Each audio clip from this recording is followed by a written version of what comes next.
In this video, I'm going to share with you 3 ways you can write bass lines for house, techno, or tech house. Obviously, there are many different ways one can go about writing bass lines, but if you're new and struggling, or perhaps you're getting stuck, maybe one of these simple methods might work for you. I just want to say a couple words on writing bass lines before we start. First thing is to write fast. When you're in the creation phase, your only objective is to write quickly and not allow yourself to overthink what it is that you're doing. When you allow yourself to think and analyze, you start to get confused, you may start doubting yourself, and wham, next thing you know, you get stuck. It happens to me, it happens to all of us. My second point is don't judge. Leave the judgment until the end. If you start analyzing your work as you're in the creation phase, again, you may run into the same problem as before. You start to question yourself, next thing you know it's not good enough and you suck, and bam, you're out of the moment and you're stuck. You have to try as best you can to not let yourself get attached to the music you're making. And lastly, you got to finish what you start. If you're new to writing music or even an experienced musician, don't allow yourself to get thrown off track and leave unfinished projects hanging in your hard drives. Finishing your music should be the most important goal for you. Only by finishing and completing the process many times do you get better and improve. Okay, enough of that talk. These are the 3 basic writing techniques I want to share with you. First one's called random note punching, second one cycle recording, and the third random drawing. Notice the word random in the numbers 1 and 3. Most people think you need to act with purpose and planning when writing music. I think it's a bunch of BS. Some of the very first tracks that used 303s back in the 80s were the results of accidents. If you had a Roland 303 and the battery died, the machine would start up with a random pattern of its own making.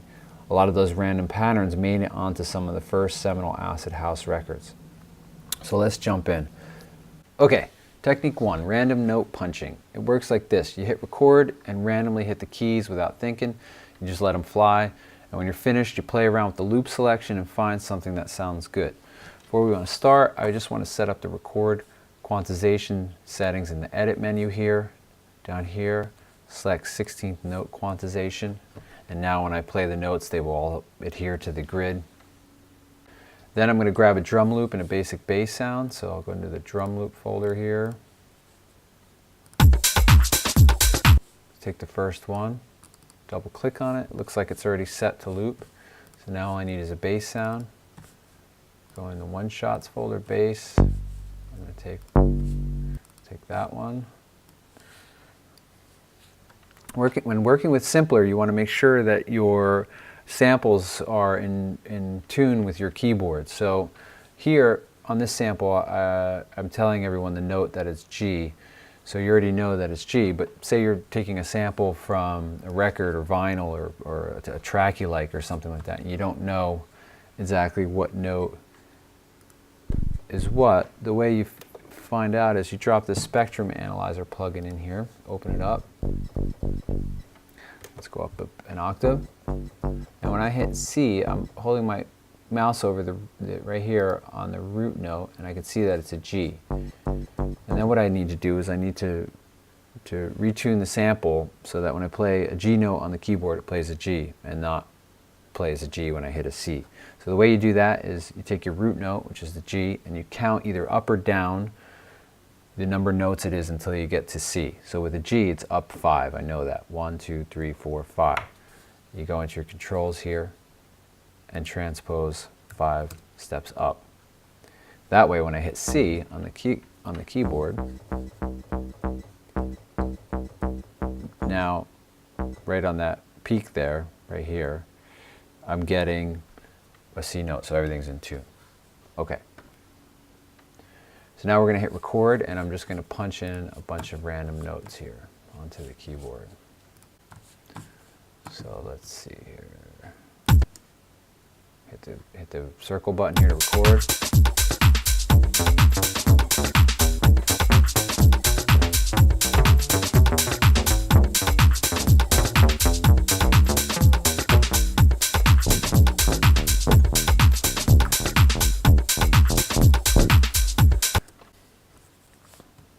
Now that we've got our sort of mess of notes here, we're going to just grab a selection with the loop and we'll just hit play. Just a little word on depending on what kind of music you're making, perhaps if you're making techno or something like that, you maybe would want to do a half bar loop, as techno is a little bit more repetitive, and then you can edit from there. If you're doing house or tech house, perhaps you'd want to do a full bar loop just as a starting point. Obviously there's no formula here.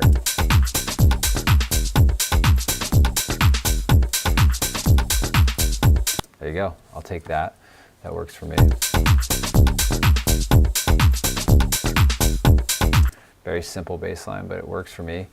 This here is obviously the starting point of our loop, so the way I fix that is Control, click, hit Set 1 here, grab the loop by selecting this bar, hit Command D, I duplicate it, and now I'm going to just select this loop here by hitting Command L, hit Control, click again, and we're going to crop this clip. And there is a really simple bass line, found very easily. Obviously, I would probably do some more editing to this, maybe duplicate the loop and make it a little bit different, such as like this. Maybe I would slide a note around.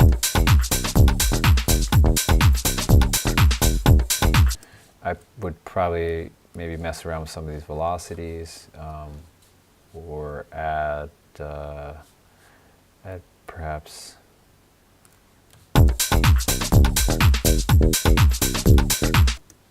maybe add some filter envelope to this, just to try to create some movement.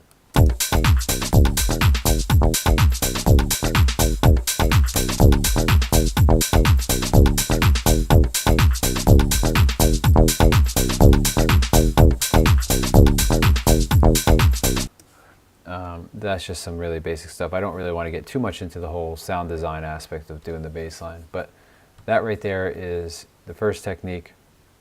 Super easy to do.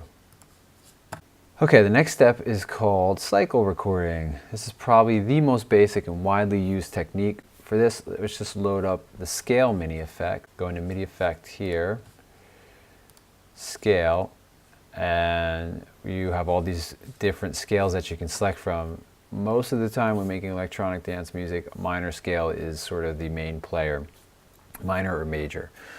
If you're just starting out and you don't know too much about scales, just stick with a minor. It's just it's an easy way to start. You can do a little more research on scales if you want on Google and all that stuff. But so we're going to just take the C minor melodic, drop it in here. We're going to tune the bass note to a D just for the heck of it. And now whatever note I play on the keyboard will be, no matter what I hit, in the D minor scale. And again, I'm just going to grab a drum loop here.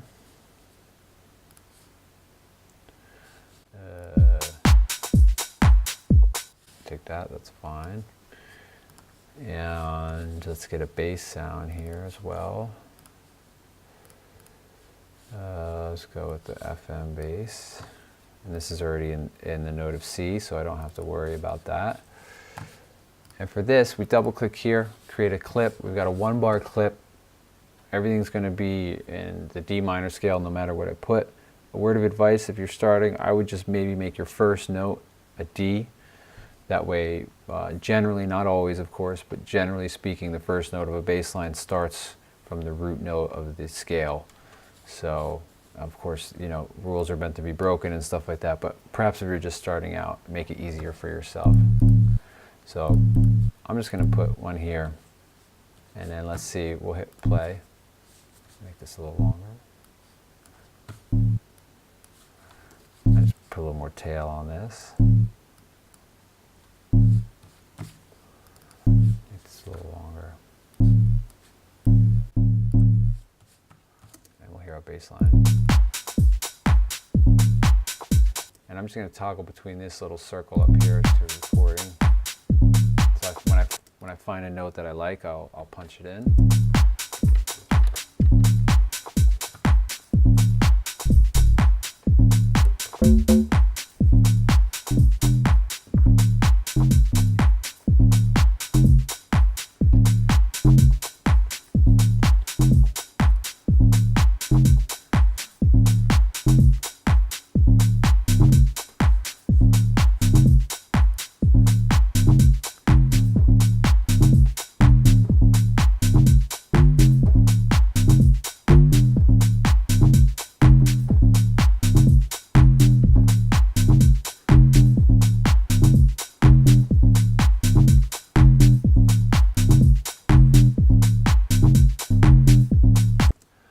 So they're just punching in random notes, came up with a little simple bass line. Again, I would probably duplicate this. Maybe I would take this note out here.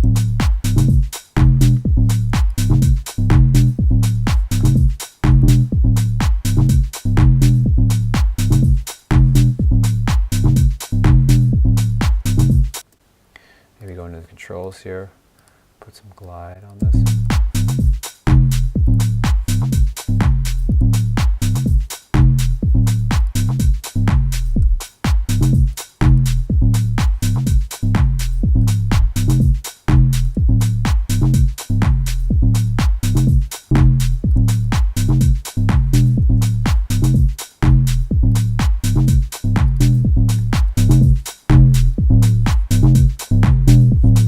Anyhow, I don't want to get too much into editing again, but there you go. That's just probably the most basic way that you can make a bass line for yourself. Okay, last one, random drawing. This one is just like step one, but we're going to randomly draw the notes into a 1-bar loop. For this, we're not going to use the scale effect, but we're going to draw the notes of the scale in the note editor and then fold them. So what I mean is I'm just going to use the notes of the A minor scale, which are all the white notes. So I'm just going to click on all these, go up through the scale till I get back to A. Then I'm going to select all, copy, paste them, hold shift in the down arrow key, send them down an octave, and copy, paste them again, shift and hit the up arrow twice. So now I've got 3 octaves covered, which is more than I'm going to need for this. Once again, I'm going to select all and shift them back. Now they're out of the way of the clip, but I've got my A minor scale here, and every note that I select will be within the A minor scale. And again, we're just going to randomly, well, let's get a drum loop, and let's get a drum loop first here. Getting a little ahead of myself. Let's pick something that's going to be a little techno-y. Let's see, how about this guy here? Let's do that. We'll do a techno-y one for this, and let's come up with a bass sound. We're going to hit the bass 1 shots again. That works for me. And let's transpose this up to 5. We want our warp off, that's good. And then for this, same thing. Just going to try to start with an A note here, the first note of our scale. And I'm just randomly drawing stuff in. I don't even know. Go back. All right, and then we'll just hit play and see what it sounds like.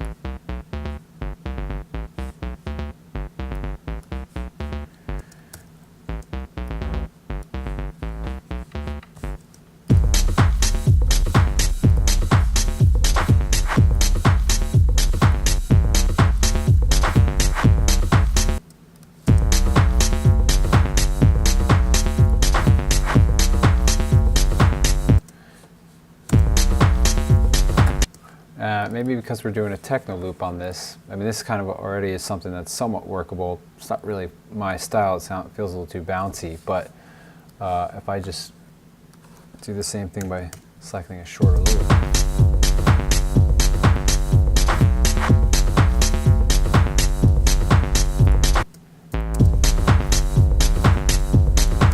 Maybe I'm just going to move this whole thing up.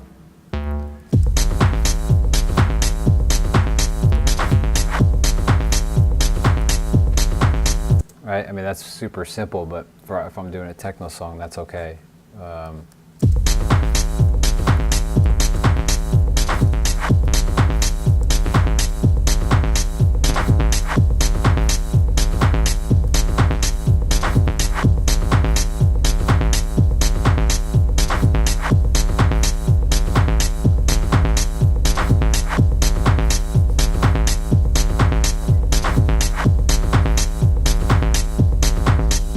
I would probably do some more playing around with this again. And you can maybe even just put a little LFO on the filter here. Time it to the beat, maybe make it, I don't know, 4 bars or something, so you get a little movement.